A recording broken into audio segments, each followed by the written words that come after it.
오늘 말씀을 통해서 백부장의 믿음이라고 하는 제목으로 함께 말씀을 나누어 보도록 하겠습니다. 믿음이 참 중요하죠. 성경에서 많은 이적과 기사를 행하는 내용 가운데 주님께서 믿음을 이야기하시게 됩니다. 적은 믿음도 이야기하시고 큰 믿음도 이야기하시고 믿음이 적은 자에 왜 의심하였느냐. 의심이 믿음을 소멸시키는 것도 이렇게 말씀하시고 또 칭찬하는 믿음이 있는 반면에 칭찬하지 않는 믿음도 있는 것을 볼 수 있게 됩니다. 특별히 칭찬하지 않는 믿음 베드로가 받았죠. 믿음이 적은 자여 왜 의심하였느냐라고 책망도 듣기도 하고 또 도마가 이제 주님이 안 계시는 동안에 부활의 주님 왔다 가셨는데 나는 본고로 믿겠다 이렇게 함을 통해 주님께서 너는 나를 본고로 믿느냐 보지 않고 믿는 자가 더 복되도다 이렇게 말씀을 하십니다.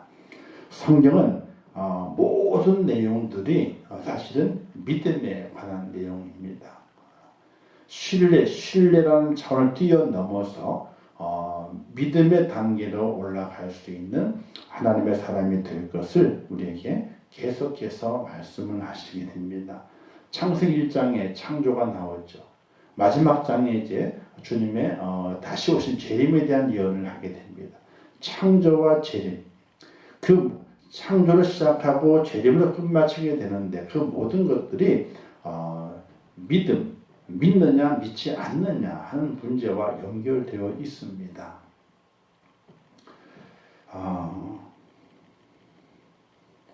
오늘 이 시대에 우리 믿음을 그냥 신뢰 정도로만 생각해서는 절대로 안 됩니다.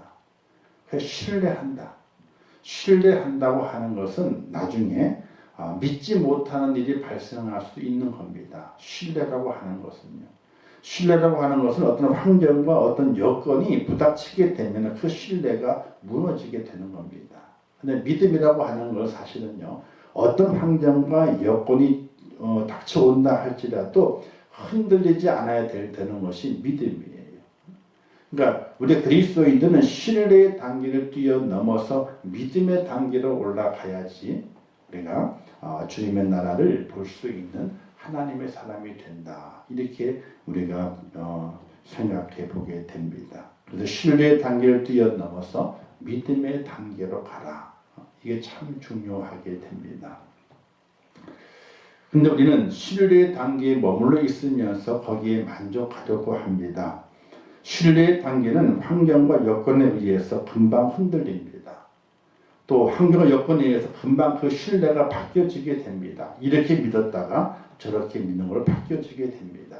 이것은 올바른 믿음의 상태가 아닙니다. 우리는 신뢰의 단계를 뛰어넘어서 믿음의 단계로 들어가야 주님의 나라를 볼 수 있다고 하는 것. 그것을 꼭 기억하시면서 우리가 믿음 생활을 할 수 있어야 된다는 것입니다. 참 어렵죠? 천국 가는 길이 쉬운 길이 아닙니다. 성경은 분명하게 거짓말한 것이 아닙니다. 분명하게 천국 가는 길은 어렵다 그랬습니다. 찾는 이가 적다 그랬습니다. 또 그 문은 좁고 협착해서 들어가는 이가 없다 그랬고 길도 좁아가지고 찾는 이가 없다 그랬습니다. 성경은 천국 가는 길이 넓다고 말하지 않았습니다. 그 길은 분명히 좁은 문이라고 그랬습니다. 그래서 마태복음 7장에 보게 되면 좁은 문으로 들어가라. 멸망을 인도하는 문은 크고 그 길이 넓어 그리로 들어가는 자가 많고 생명을 인도하는 문은 좁고 길이 협착하여 찾는 이가 적음이라 그랬습니다. 믿음 생활을 하게 되면서 왜 믿음 생활에 힘이 들어? 그게 당연한 겁니다. 믿음 생활 하는 게 쉽다 그러면요, 그거는 천국 가는 게 쉬운 거거든요. 근데 우리 성도들은 살아가면서 쉽게 믿음 생활을 하려고 합니다. 근데 제가 약속하기를 제가 예언을 하죠. 주님 만났을 때에 넌 누구냐? 너는 누구냐? 내가 아무나 다 아는데 내가 너는 도저히 알 수가 없다. 이렇게 말씀하시는 주님의 말씀을 듣고 발길을 천국 문 앞에서 발길을 돌려야 되는 그런 경우를 만나는 겁니다. 꼭 우리가 기억하시면서 믿음의 삶을 살아가면 좋겠다 생각이 됩니다. 오늘 예수님께서 가버나움에 들어가시게 되죠. 가버나움은 저기 이제 어디 쪽이냐면 갈릴리 호수 있는 데 있습니다. 좌우에. 크게 해도 뭐 크게 안 보이니까 갈릴리 호수에서 서북 쪽으로 갈릴리 호수를 보고 서북 쪽으로 있는 곳에 이제 가버나움이라고 하는 곳이 있습니다. 이 가버나움에 예수님께서는 아주 많은 일을 하셨습니다. 성경의 그 한 지역에서 그렇게 예수님께서 많은 일을 하신 내용들이 기록이 된 것이 없어요. 그저 지나치시든지 어떤 한 번 사건이 일어나고 끝나는 거거든요. 근데 가버나움에서는요, 처음 복음을 전하기 시작한 것도 가버나움이었어요. 광야에서 40일 동안 사탄에게 시험 당하신 이후에 승리하시고 처음 복음을 선포하는 것이 바로 이 가버나움입니다. 그리고 가버나움에서 갈릴리 호수거든요. 거기에서 제자들을 부르시게 됩니다. 그리고 베드로와 함께 다니게 될 때 성전세에 문제가 있는데 그 성전세에 낼 베드로 반세겔, 예수님 반세겔, 한 세겔을 구하게 되는데 물고기를 잡습니다. 호수에서 물고기를 잡았는데 거기서 이제 한 세겔을 얻어서 성전세를 냈습니다. 그 낸 것이 바로 가버나움입니다. 그리고 가버나움에 있는 회당에서 귀신 들린 자를 고치시게 되고 또 중풍병자를 고치시게 됩니다. 그냥 한 지역에서 아주 많은 일을 예수님께서 해내시게 됩니다. 근데 참 아이러니하게 그렇게 많은 것을 보여주시고 예수님이 직접 그렇게 많이 하셨음에도 불구하고 가버나움이 예수님을 영접하지 않았다는 거예요. 예수님을 영접하고 좋아해야 되는데 도리어 배척해버리게 되는 그런 지역이 되고 말았습니다. 그래서 그런 지역이 갈릴리에서 세 지역이 있는데 고라신과 베세다 그리고 가버나움 이 세 지역이 그렇습니다. 누가복음 10장 13절에 보니 이런 말씀이 기록되어 있어요. 화있을 진저 고라신아 화있을 진저 베세다야 너희 행한 모든 권능을 두로와 시돈에게서 행하였더라면 두로와 시돈은 이방 지역입니다. 우상이 많은 지역이에요. 그러니까 고라신은 가버나움 위에 있는 지역이에요. 베세다도 그렇고 고라신도 그렇고 그래서 화있을 진저 고라신아 화있을 진저 베세다야 너희 행한 모든 권능을 두로와 시돈에 행하였더라면 너희가 벌써 베옷을 입고 제에 앉아 회개하였으리라. 그러니까 가버나움이라는 지역이 있는데 거기에 주님 많은 일을 행하셨거든요. 근데 그 가버나움도 뭐라고 말씀하냐면 누가복음 10장 15절 말씀에서 가버나움아 내가 하늘까지 높아지겠느냐 음부까지 낮아지겠느냐 이런 말씀하시게 돼요. 그러니까 높아지려느냐 너희가 낮아지게 될 거다.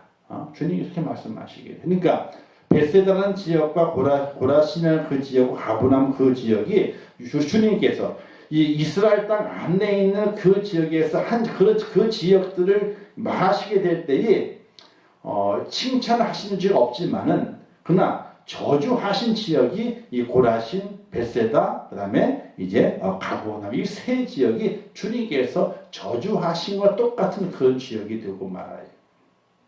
그래서 거기에서 베푼 고라신에서 베세다에서 가버나움에서 베푼 하나님의 그 능력을 다른 지역에 베풀었다면 그 다른 지역이 시돈과 두로가 됐을지라도 그 시돈과 두로에 있는 사람들이 회개하고 베옷을 입고 제에 앉아서 회개하는 역사가 일어났을 것이다. 근데 이 지역은 누구 지역이냐면요 이스라엘 백성들의 지역이거든요. 근데 이 지역을 많이 베풀고 많은 가르침이 있었지만은 그들이 변화가 없었다 하는 것을 말하게 됩니다. 그래서 지금을 말하게 되면요 은혜를 많이 받고 이적을 많이 보았으면 바른 믿음으로 돌아와야 한다. 그런데 정반대가 되고 마는 겁니다. 사실 우리 현대 교회 안에서도 교회 안에서 어려움을 주는 이들을 가만히 살펴보게 되면은 은혜 받은 사람이 축복 받은 사람이 도리어 은혜롭지 못하고 축복되지 못하게 행하는 것을 볼 수가 있게 됩니다. 어느 교회나 마찬가지. 축복을 안 받은 사람은 할 얘기가 없어요. 복을 못 받았기 때문에. 은혜를 못 받았기 때문에 할 얘기가 없어요. 그래서 잠잠해요. 근데 은혜를 많이 받았다고 하면서 어떻게 그 받은 은혜로 쏟아내야 되는데 그렇지 못하는 경우가 많이 있는 거예요. 정반대의 모습으로 살아갈 때가 많이 있습니다. 내가 받은 은혜가 많으면은 받은 만큼 더 많은 은혜를 쏟아내야 하는 것이 그게 바로 맞는 것이거든요. 그리고 이적을 많이 보고 능력을 많이 입었으면 그것을 그대로 그 능력을 100% 내는 것이 맞는 것인데 은혜 많이 받았고 축복을 많이 받았지만은 뱉어내는 것은 은혜가 아니고 하나님의 선함이 아닌 것을 볼 때가 너무나 많이 있는 것을 보게 될 때에 안타깝고 정말로 불쌍함을 간직할 수밖에 없게 됩니다. 바로 고라신과 벳세다가 그 다음에 가버나움이 그런 지역이었다. 주님의 은혜를 많이 받고 이적도 많이 보고 또 주님의 가르침을 많이 받았음에도 불구하고 그들이 변화되지 않은 지역. 주님께서 이 세 지역을 가리켜서 그 지역을 저주하시는 그런 안타까움을 오늘 성경에서 말씀하고 있는 것을 보게 됩니다. 이제 그 가버나움에 가셔서 이제 그 지역에 들어가시게 됐던 겁니다. 들어가셨을 때에 한 사람을 만나게 됩니다. 근데 이 만남은 마태복음과 누가복음의 만남이 약간 다릅니다. 똑같은 백부장이고 종을 고침받는 것인데 누가복음에서는 백부장이 예수님과 직접 대면하지 못합니다. 그리고 장로들을 시켜가지고 예수님에게 부탁하는 모습으로 이제 백부장의 그 사건을 이야기하고 있고 이 마태복음에서는 직접 백부장이 주님을 만남을 통해 가지고 사건이 이루어지게 되는 그런 이야기가 전개되고 있습니다. 그거에 대해 좀 성격이 다릅니다. 왜 그렇게 기록했는지에 대해서는 이제 그것을 대필한 마태와 그리고 누가의 성격과 그의 어떤 직업적인 특성에 의해서 그렇게 기록한 것이 아니겠는가 이렇게 이제 설명이 됐지만 정확한 이유는 없습니다. 단지 그 내용이 그 앞에 만남의 과정만 다를 뿐이지 다른 내용들은 똑같이 기록을 하고 있는 것을 보게 됩니다. 근데 여기에 나오는 백부장은 어떤 사람이었느냐? 먼저 백부장의 인격을 보게 되면요. 이 백부장은 로마에서 파견된 사람입니다. 이스라엘은 그 당시에 로마의 식민지였기 때문에 그 식민지를 다스리는 그 백부장입니다. 100명의 부하를 두고 있는 사람이 백부장이라 그러게 되는데 이스라엘을 통치하는 이방인입니다. 로마 사람입니다. 그 신분은 아주 높은 신분을 가지고 있는 자라고 이야기할 수도 있습니다.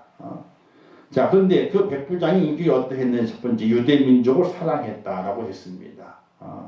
유대민족 사랑해서 그가 회당을 지어주게 되는 그런 일도 한 사람이었다 하는 것을 이제 누가복음에서는 증거해 주고 있게 됐죠. 그가 우리 유대민족에게 호의적을 가져서 성전도 지어주었다 이렇게 말하게 됩니다. 그러니까 유대민족을 억압하는 백부장이 아니라 도와주고 격려하는 그런 백부장인 것을 볼 수가 있게 되죠.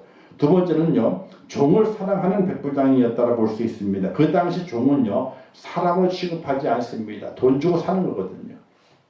그래서 돈 주고 사게 되면 재산입니다. 종이 많으면 재산이 많은 거예요. 종이 없으면 재산이 없는 겁니다. 또 돈이 필요하게 되면요, 건강한 종을 팔아먹습니다. 그럼 돈이 생깁니다. 이렇게 사람 취급을 하지 않은 물건 취급을 했는 특별히 병든 종은요 더 쓸모가 없는 겁니다. 그냥 내다 버립니다. 왜? 그 병 고쳐주려니까 돈이 더 많이 들겠거든요. 팔아버릴 수도 없으니까 어떻게 쫓아버리게 됩니다. 그처럼 종을 사람 취급을 하지 않는데 이 백부장 그 종을 위해서 친히 로마 사람이 유대인을 만난다고 하는 것도 그렇게 쉬운 일은 아닙니다. 유대인이 로마 사람을 만나는 쉬운 일이 아니지만은 로마 사람으로서 유대인을 만나서 뭔가를 부탁한다는 것 자체도 그렇게 쉬운 일이 아닙니다. 왜? 그런 백부장이고 로마 사람이거든요. 로마 군인이거든요. 그런데 한낱 베들레헴 사람 그저 유대의 어떤 뭐 좀 능력 있다고 얘기하는 그 사람을 만나서 뭔가를 부탁하려고 한다고 하는 것은 있을 수가 없는 이야기입니다. 근데 그는 종을 너무 사랑했기 때문에 주님을 만나러 가게 됐다 보게 됐죠. 세 번째는 백부장은 겸손한 사람이었습니다. 누가복음 10장에 보게 되면 예수님 앞에 자신을 드러냈던 비천한 존재를 생각해서 장로들이 부탁을 해서 주님을 만나지 않습니다. 뒤로 자기의 모습을 감추게 되죠. 왜? 그 앞에 나갈 수 없다고 하는 그런 겸손한 마음 때문에 그렇게 했다라고 해석을 하게 되는데, 이처럼 백부장의 그 인격이 유대민족을 사랑하고 조언까지 사랑하고 또 겸손한 마음을 가지고 있는 그 사람이었다, 이렇게 보게 됩니다. 그래서 성경에 보게 되면은 하나님의 은혜를 입는 자의 기본적인 모습이 있습니다. 일단은 기본적으로 겸손해야 돼요. 어쨌든 간에 겸손해야 돼요. 가나안 여인도 자기 딸을 고치러 왔었는데 그 여인 주님께서 모욕적인 말을 하게 됐죠. 자식에게 줄 떡을 개에게 던져주는 것이 마땅하지 않다 할 정도로 모욕적인 언사를 사용하게 됩니다. 그 당시에 개는 유대인들이 이방인을 부르게 될 때에 개로 취급했거든요. 그래서 개에게 던짐이 마땅하지 않다라고 할 정도로 모욕적인 언사를 사용했음에도 불구하고 그 여인은 어떻게 합니까? 겸손하게 말하기를 맞습니다. 그게 맞답니다. 이방인은 개랍니다. 근데 그 개도 주인의 상에서 떨어지는 그 부스러기를 받아먹고 살고 있지 않느냐. 그러니까 부스러기 은혜도 달라고 하는 그런 마음으로 주님께 엎드린 여인을 볼 수 있게 됩니다. 아주 겸손하죠. 겸손한 이들의 은혜를 받습니다. 믿음도 있지만은 먼저 겸손해야만이 하나님의 은혜를, 하나님의 축복을, 주님의 은혜를 입는 하나님의 사람이 되는 것을 볼 수가 있게 됩니다. 그러나 바리새인은 어떻습니까? 그들은 능력이 있었습니다. 많은 지식이 있었습니다. 사회적으로도 명망이 있습니다. 그러나 주님 앞에서 그들은 겸손하지 못했습니다. 또 그들이 사회에 명망이 있었지만 그 명망이 있었던 그 뒷면에는 그들의 마음이 겉과 속에 다른 외식하는 자의 모습으로 이 사람들의 인기를 얻기에 급급했던, 참 믿음과 참 진실함이 아니라 거짓을 가지고 사람들의 인기를 얻고 있었던 그들의 마음을 꿰뚫어 보시는 주님 앞에서 그들은 날마다 부끄러움을 당할 수밖에 없었다는 사실입니다. 우리가 살아가게 될 때에 바른 인격을 가지고 있어야 됩니다. 겸손한 사람이 되어야 됩니다. 속과 겉이 같아야 됩니다. 기도를 하게 되면 기도의 마음이 있어야 되고, 말씀을 들을 때에는 말씀 듣는 마음이 있어야 되고, 믿음을 가지고 있을 때 그 믿음의 행함이 우리에게 존재되어 있어지게 될 때에 진실한 믿음에 대해서 하나님의 은혜와 하나님의 이적을 맛볼 수 있는 축복자가 된다는 사실을 꼭 기억하시기를 주님의 이름으로 축원합니다. 그래서 백부장의 인격을 닮아가야 돼요.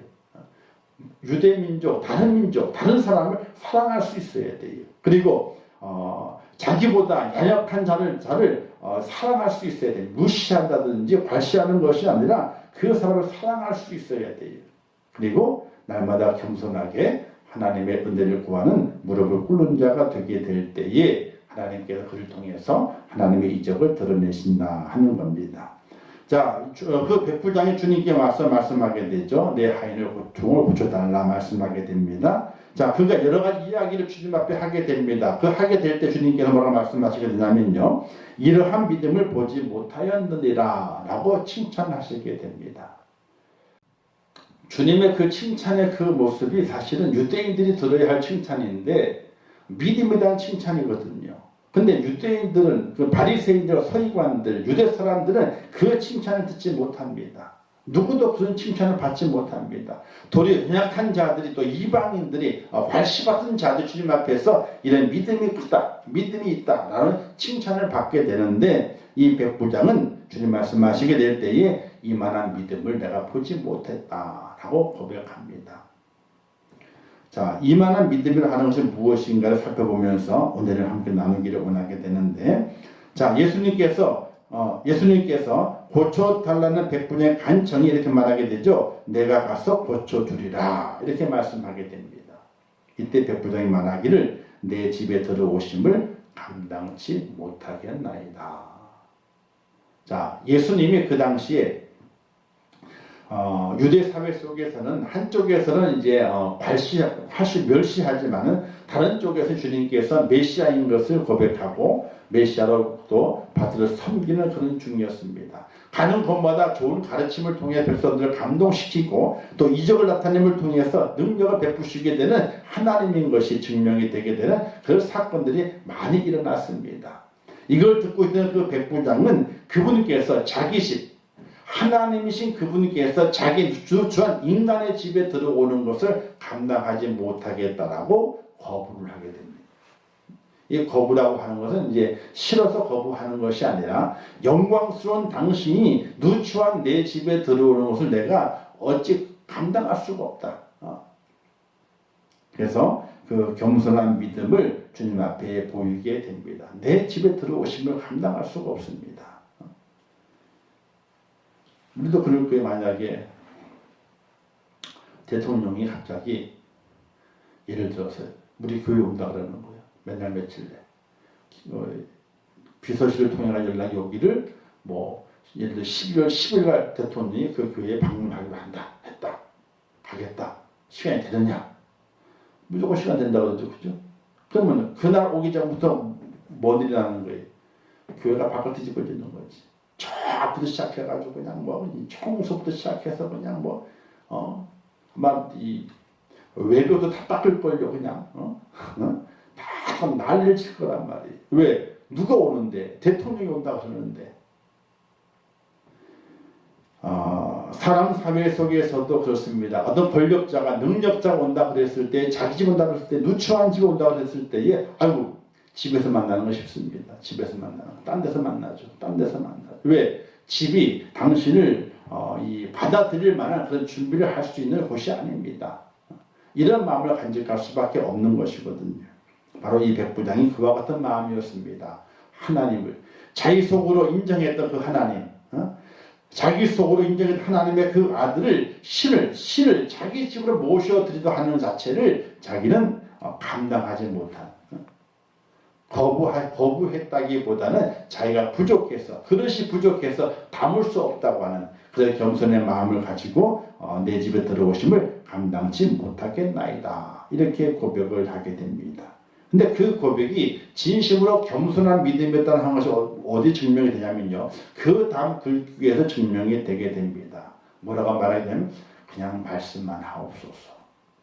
내 집에 들어올 내가 감당치 못하겠는데 그냥 이곳에서 말씀만 하시게 되면은 내 종이 나을 겁니다. 이렇게 백부장이 말하게 됩니다. 주님의 말씀의 능력을 믿는 믿음입니다. 그 믿음이 백부장에 있었어요. 바리새인들과 서기관들 그런 믿음이 없습니다. 깨달음을 주어도 깨닫지 못합니다. 도리어 비방하고 예수님을 어떻게 죽일까 그 궁리만 했던 바리새인과 서기관들인데 이 백부장은 주님의 그 말씀을 완전히 믿었습니다. 능력 있는 말씀을 믿었습니다. 말씀만 하셔도 내 종이 낫겠다는 말씀의 능력을 믿는 믿음이 그에게 있었습니다. 우리가 이 땅에 살아가게 될 때에도 하나님의 말씀을 많이 듣습니다. 그리고 말씀을 많이 보게 되죠. 근데 그 말씀을 사람의 말이 아니라 책에 기록되어 있는 글로 보는 것이 아니라 하나님의 말씀으로 듣고 믿고 그리고 그 말씀을 내 마음에 확실하게 세우고 하게 될 때에 그 말씀의 능력이 내 삶을 변화시키며 나를 새롭게 만들어 주시게 되는 그 은혜를 체험하며 살아갈 수 있는 하나님의 사람이 됩니다. 그러나 사람의 말도 그냥 책에 기록되는 글씨로 봤을 때는요 아무 능력이 되지 않습니다. 우리는 말씀의 능력을 믿는 믿음의 은혜가 우리 꼭 있어져야 되겠지요. 자, 이 백부장은 그 말씀을 하는 그 과정 가운데서 예수를 누구로 보고 있느냐? 하나님의 아들로 보게 되는 겁니다. 그냥 인간 예수가 아니라 바로 신으로 보게 되는 겁니다. 그 의미가 무엇이겠습니까? 말씀만 하옵소서. 그러면 내 하인 종이 낫겠습니다. 시간이 달라요. 있는 공간이 다릅니다. 주님의 그 말씀은 시간과 공간을 초월해서 능력을 발휘한다고 하는 그 믿음이 이 백부장에 있는 겁니다. 그래서 주님께서 내가 이만한 믿음을 보지 못했다, 찾아보지 못했다 라고 말씀하신 이유가 거기에 있는 겁니다. 내 말이 시간과 공간을 초월해서 능력을 발휘한다고 하는 것을 백부장이 고백한 것이거든요. 이 고백은 놀라운 믿음의 고백입니다. 예수님의 그 말씀이 그 능력이 시간을 뛰어넘어서 공간을 뛰어넘어서 능력을 발휘한다는 것입니다. 오늘 우리에게도 그와 같은 믿음이 꼭 필요하리라 생각이 됩니다. 그런 믿음이 꼭 필요합니다. 왜? 하나님의 그 말씀은 1.1에도 틀림없는 하나님의 말씀이고 어느 곳에든지 그 말씀이 적용이 되고 그 말씀 능력을 발휘해서 우리에게 힘이 되기 때문에 이곳에 이 말이 이곳에 있어야만 이루어지는 것이 아니라 이곳에 이 말이 선포한 그 말이 다른 곳에서도 그 말씀의 능력이 이루어진다고 하는 그런 믿음을 내가 가지고 있어야 되는 거거든요. 능력이 언제 일어나게 되느냐 이런 그 질문을 하게 됩니다. 그 어떤 이제 집사님이 그럽니다. 능력이 크신 목사님이 말씀을 전하게 될 능력이 일어나게 되죠. 이렇게 얘기를 했습니다. 이때 그 목사님이 그것이 아니다. 어린아이가 말씀을 전한다 할지라도 그 말씀을 듣는 이가 어린아이가 하나님의 말씀을 믿고 전하고 듣는 이가 하나님의 말씀을 믿고 들을 때에 그때 그곳에서 기적이 일어나게 되는 것이지 능력 있는 목사님이 전한다고 능력이 일어나는 것이 아니다. 능력 있는 목사님이 믿음을 가지고 전하게 됐을 때에 듣는 이가 믿음을 가지고 듣지 않으면 아무런 기적도 일어나지 않는다. 그러나 아무 연약하고 부족할지라도 어린아이일지라도 말씀을 믿고 그 믿음으로 전하는 그 말씀을 어른이 그 말씀을 하나님의 말씀을 믿고 그 마음에 새기게 되면 거기에서 능력이 일어나게 된다.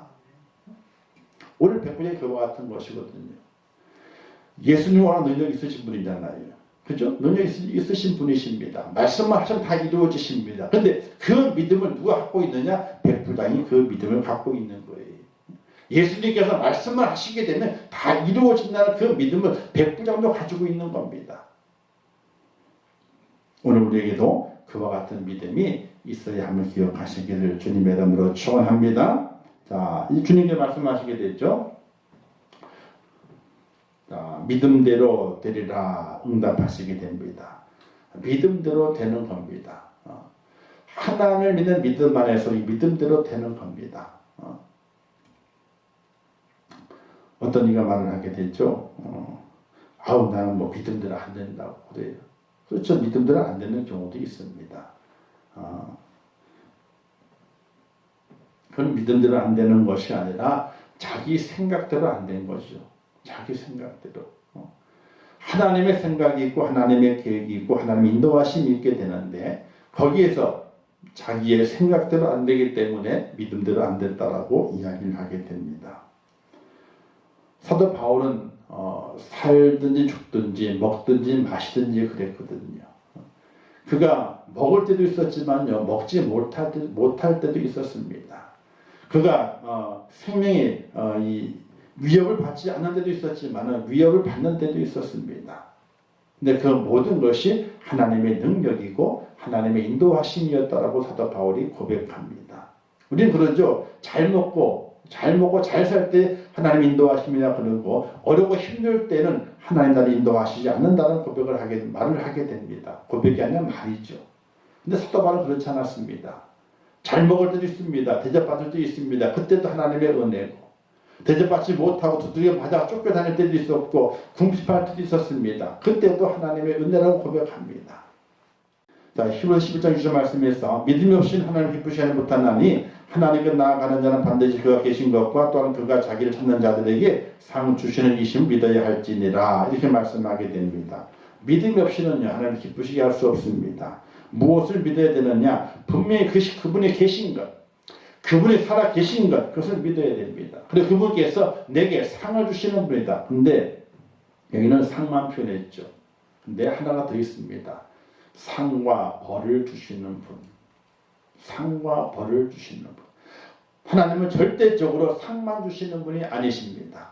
상도 있지만은 벌도 함께 주시는 분이시기 왜? 그분은 살아계신 분이고 그분은 공의로우신 분이시기 때문에 상만 주시는 분이 아니라는 사실입니다. 내가 믿음을 가지고 살아가게 될 때 하나님을 기쁘시게 하게 되는데 그 하나님을 기쁘시게 했을 때에만 상이 있는 것이지 기쁘시게 하지 못했을 때는 내게 상이 있는 것이 아니라 벌이 있다는 사실 우리가 깊이 깨닫고 살아갈 수 있어야 됩니다. 그리고 믿음을 통해서만 기적을 체험할 수 있습니다. 믿음의 눈으로 보는 모든 것이 기적인 줄 알고 살아갈 수 있어야 됩니다. 오늘 우리가 이렇게 예배를 드리죠. 건강하게 예배를 드립니다. 이것을 우리는 믿음의 눈으로 바라보게 되면 기적이라고 볼 수 있습니다. 우리는 지금 기적 속에 살아가고 있는 겁니다. 근데 이것을 기적으로 알지 못하고 깨닫지 못하고 살아가는 이들은 예배하는 자리에 올 수 없습니다. 예배하러 나오는 그 자체가 기적입니다. 하루하루 살아가는 것도 기적입니다. 믿음을 통해서 기적을 체험할 수 있는데 믿음의 눈을 가지게 되면 오늘 우리의 모든 삶이 기적이라는 사실이에요. 기적.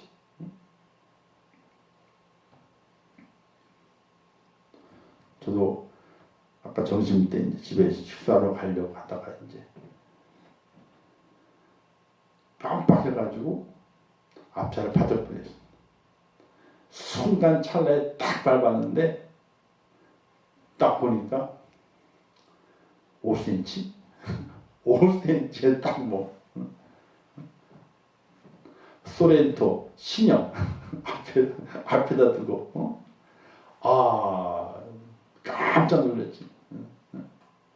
그 후진차가 그냥 소렌토 신형을 갖다 들이받으려고 그냥 했으니 깜빡 착각하는 바람에 앞차가 가는 줄 알고 나도 갔다가 갑자기 앞차 안 가는 바람에 팍 섰는데 하도 5cm 남겨놓고 그냥 딱 쓴 거야.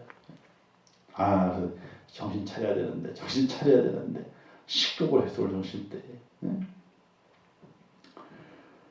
살아가는 것이 기적이에요. 사실은 이게요. 내가 지금 살아있는 것 자체도 기적이고 숨을 쉬는 것도 기적이고 이 기적이 사라지게 되면요. 숨이 없어지게 되는 거예요. 왜 그게 기적이냐? 지금 제가 숨을 쉬고 싶어서 쉬는 것이 아니에요. 그냥 저절로 쉬어지니까 쉬고 있는 거지 내가 숨을 쉬어야 되겠다 생각해가지고 숨을 쉬는 게 아니라니까. 이게 기적이라는 거예요. 내 심장이 뛰는 게 야 심장 뛰어라 머리에서 명령해가지고 심장이 뛰는 것이 아니라니까요. 이게 참 우리가 믿음의 눈으로 바라보게 되면 오늘 우리의 삶의 모든 것이 기적이에요. 기적. 그 기적을 경험해야 되는데 믿음의 눈으로 보지 않으니까 그 기적을 경험하지 못하는 거예요. 그래서 내 삶 속에 기적이 없다. 그러고 살아가게 돼요. 믿음을 가지게 되면 기적을 체험할 수 있고 우리 믿음의 눈으로 보는 모든 것들은 기적이 되는데 하나님께서는 그렇게 기적을 경험하는 자들이 기적을 경험하면서 하나님 앞에 믿음으로 나오는 이들을 축복하시고 그들을 사랑하시고 그들에게 말하기를 내 믿음대로 될지어다 이렇게 축복하시는 은혜가 있다는 사실 믿으시기를 주님의 이름으로 축원합니다. 자, 근데 이 이적을 주님께서 베푸신 목적이 있어요. 그냥 백부장 믿음을 확인하시는 것도 있었고 그 백부장의 소원을 들어서 그 종을 고쳐주시는 은혜로우신 주님을 나타내 보이시기 위한 것도 있었고 근데 또 다른 것이 있습니다. 그냥 그 이적을 그냥 은혜를 베풀기 위해서 뭔가 백부장의 손을 들어주기 위해서 그냥 이적을 베푸신 것이 아니었어요. 또 다른 이유가 하나가 더 있습니다. 그 이적이 뭐냐면 그 목적이 뭐냐면요. 오늘 말씀에 기록되어 있죠. 여기 11절 말씀에서 동서로부터 많은 사람이 이르러 아브라함과 이삭과 야곱과 함께 천국에 이르리라. 보세요. 동서로부터 많은 사람이 이르러 아브라함과 이삭과 야곱과 함께 천국에 이르리라. 유대인들은 뭘 고백했냐면요. 우리 하나님은 아브라함의 하나님이요 이삭의 하나님, 야곱의 하나님이다. 그러니까 우리 민족에게만 하나님의 구원이 있다.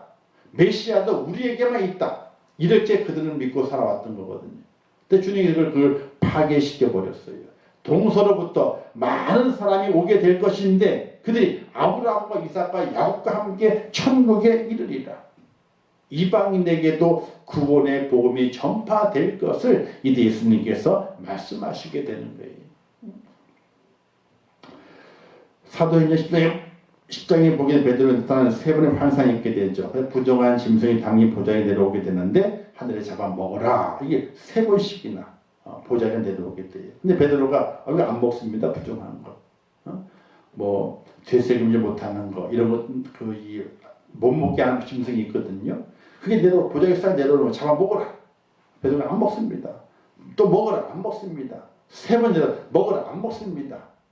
근데 주님 뭐라 말씀하시게 돼요. 내가 선하다고 하는 것인데 네가 왜 부족하다고 더럽다고 그러느냐. 이렇게 말씀하시게 돼요. 그때 누가 오냐면 가이사라에 있는 백부장 고넬료가 베드로를 찾는 사람을 보내서 그 사람을 만나게 만드시게 돼요. 그래서 고넬료에게 성령 임하게 되고 그리고 물세를 베풀게 돼서 그 가족이 다 믿게 될 역사가 나타나게 되거든요.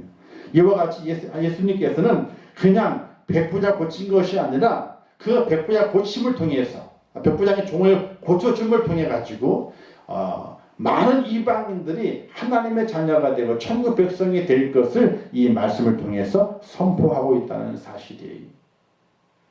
그것 때문에 오늘 우리가 예수를 믿게 된 겁니다. 이것이 아니면 우리도 예수 믿을 수 없죠. 왜? 우리는 아브라함의 자손이 아니거든요. 유대인이 아니거든요. 우리도 이방인입니다. 그런데 주님의 이 은혜로우심을 통해서 이방인에게도 복음이 증거되고 천국이 이르게 될 그 축복을 허락하시는 것을 볼 수가 있게 됩니다. 그리고 또 뭐라 말씀하시냐면요.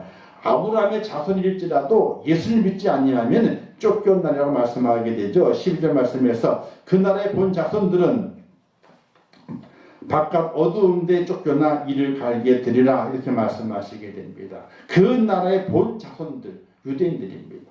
아브라함의 후손이라고 으쓱대고 선택받은 민족이라고 으쓱댔던 그들을 뭐라고 말씀하시게 돼요? 어두운 데 쫓겨가서 이를 갈미 있으리라 이렇게 말씀하시게 됩니다. 뭘 하지 않으면 믿음이 없습니다. 이 이방인 백부장처럼 이런 믿음이 없이는 아무리 아브라함의 자손이라고 할지라도 천국에 이르지 못한다 이렇게 말씀하시게 돼요. 오늘 우리에게도 적용이 됩니다. 과거의 믿음이 참 중요합니다. 참 중요해요. 미래의 믿음도 그렇죠. 소망 중에 믿음을 더 큰 믿음을 갖기 위한 소망도 있어야 돼요. 중요합니다. 그러나 가장 중요한 것은 오늘 현재의 믿음이 중요한 거예요. 예수님께서 과거에 안 오셨어요. 재림 안 하셨습니다. 그죠? 예수님께서 미래에 언제 오실지 몰라요. 근데 예수님께서 오늘 오실 수 있는 거거든요. 오늘 오실 수 있는 거예요. 오늘 내가 주 앞에서 어떤 믿음의 소유자가 되어야만이 천국에 들어갈 수 있느냐는 거예요. 저는 천국 안 가려면요 교회 안 다닙니다. 천국 안 가려면요 천국이 없다든지 천국 갈 생각이 없다면은 천국 갈 생각 없다면 교회 안 다닙니다. 뭐하러 다닙니까 교회를요? 교회 다닐 이유가 없는 거예요. 천국 안 가려면 천국이 없다고 믿으면은 교회 나올 이유가 없고 천국을 안 가려면은 교회 나올 이유가 없는 거예요. 근데 천국이 있음을 알고 천국 가고 싶으니까 교회에 나오는 거예요. 그게 우리가 교회에서 교회에 다 나오고 믿음을 가지는 첫 번째 이유, 첫 번째가 아니죠. only 그 하나의 이유밖에 없는 겁니다. 다른 이유가 없는 거예요. 돈을 벌기 위한 것도 아니에요. 건강하기 위한 것도 아니에요. 오로지 교회에 나오는 이유는 단 한 가지밖에 없는 겁니다. 천국에 가기 위해서 교회에 나오는 것이에요. 천국 가기 위해서 믿음을 간직하는 것이고 그 믿음으로 천국 가기 때문에 근데 우리가 착각하며 살아가게 됩니다. 착각하는 이들에게 이렇게 말씀하시게 되죠. 그 나라의 본 자손들은 바깥 어디에 쫓겨나 이를 갈게 되리라. 잘 기억하고 살아가야 돼요. 우리가요. 성경에 기록된 쫓겨나게 된 자들이 있습니다. 잔치에 청함받았지만요 예복을 입지 않은 자들이 쫓겨났습니다. 그리고 마태복음 24장에도 악하고 외식하는 자, 악하고 마음이 악해요. 그리고 외식해요. 겉과 속이 달라. 믿음이 있는 것 같은데 믿음이 없어. 겉과 속이 달라. 이런 자들이 쫓겨남을 당한다. 이렇게 말씀하고 있고 마태복음 25장에도 악하고 게으른 종, 달란트 비유죠. 악하고 게으른 종.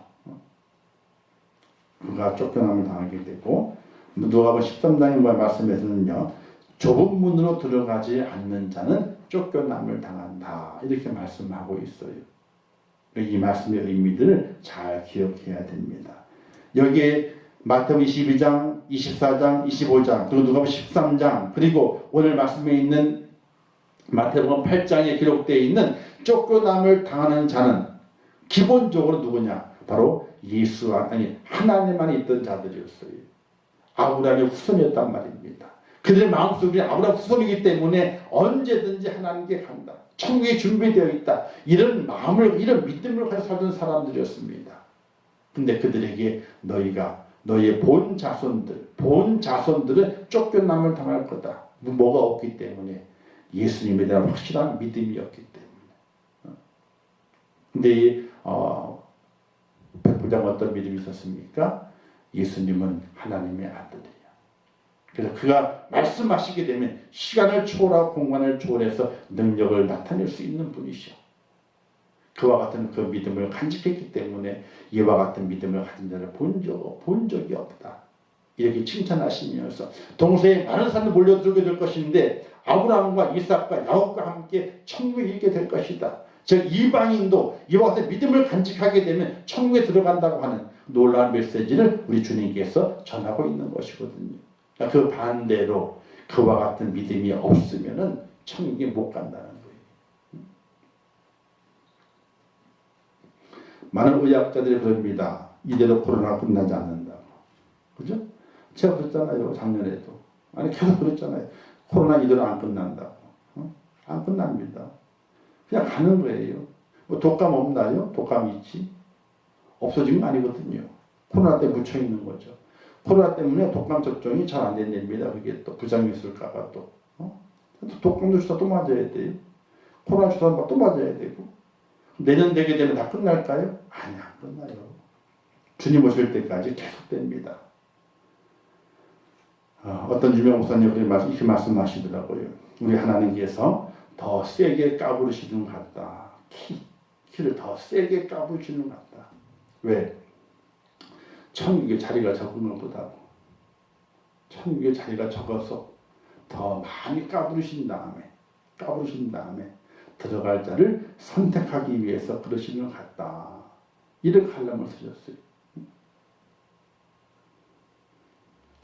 우리가 주의 있게 봐야 되고 우리 믿음을 점검해 살아가야 되고 왜 교회 믿음 생활을 교회 생활을 왜 하고 믿음을 왜 가졌는지에 대한 팩트, 그죠? 중심, 그 원인, 근거, 그 결과, 그걸 확실하게 알고 우리가 믿음을 해야 되는 것이지 아무런 팩트도 없이 그냥 뒤섞여 가지고 믿음을 하는 건 절대로 옳지 않다는 것입니다. 그걸 잘 기억하고 우리가 믿음 생활을 해야 되겠죠. 주시는 교훈은요. 예수님은 하나님의 아들이심을 증거하는 것이죠. 하나님의 아들이심을 믿었은 백부장이요. 너무 놀라운 믿음이었습니다. 주님의 그 말씀이 그 능력이 시간과 공간을 초월해서 일어난다고 하는 그것을 믿었습니다. 놀라운 믿음인데 바로 하나님의 아들 믿는 증거의 모습이죠. 그리고 두 번째는 복음은 유대 민족에게 주어진 특권이 아니라 온 인류에게 주어진 하나님의 사랑이라고 하는 것입니다. 복음은 특권이 아니라 하나님의 사랑인데 온 인류에게 펼쳐져 있다는 사실입니다. 그리고 동서남북에 많은 사람을 부른 것은 먼저 불림받은 우리의 사명이다. 자, 우리 주어진 사명은요. 먼저 불림받은 우리는 동서남북에 많은 사람들을 불러내는 것. 그것이 바로 오늘 우리의 사명이다. 그래서 우리에게 깨닫게 만들어주시기 위해서 오늘 말씀을 주셨는데 이 말씀을 잘 기억하면서 이 마지막 때에 믿음을 보이고 또 이 마지막 때에 하나님의 사랑을 누리면서 더 많은 이들에게 주의 복음을 전해서 마지막 때 믿음의 사랑이 많아지는 구원의 방지에 많이 태울 수 있는 그런 은혜가 저와 여러분 속에 있을 수 있기를 주님의 이름으로 축원합니다. 기도하겠습니다. 좋으신 아버지 하나님 은혜를 감사합니다. 주신 말씀을 깨닫게 하옵소서.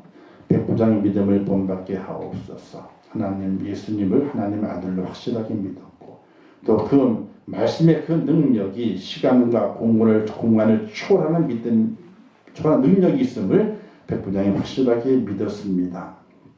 그로 인해서 응답도 이루었고 또 그 믿음을 통해서 천국 백성이 되는 놀라운 은혜도 함께 누리게 됩니다.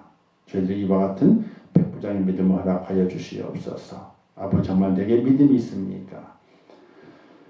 내게 믿음이 있는 것을 행함으로 보이면서 내 속에 믿음이 있는 것을 증명해내는 제가 될 수 있도록 은혜를 베풀어 주시옵소서. 늘 함께 하시고 저희를 붙들어 세워 주옵소서. 예수님의 이름으로 기도하옵나이다. 아멘. 하늘에 계신 우리 아버지여, 이름이 거룩히 여김을 받으시오며 나라에 임하옵시오며 뜻이 하늘에서 이룬 것 같이 땅에서 이루어지이다.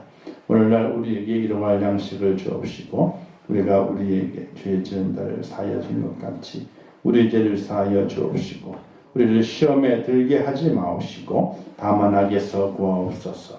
대개 나라와 권세와 영광이 아버지께 영원히 싸움나이다. 아멘.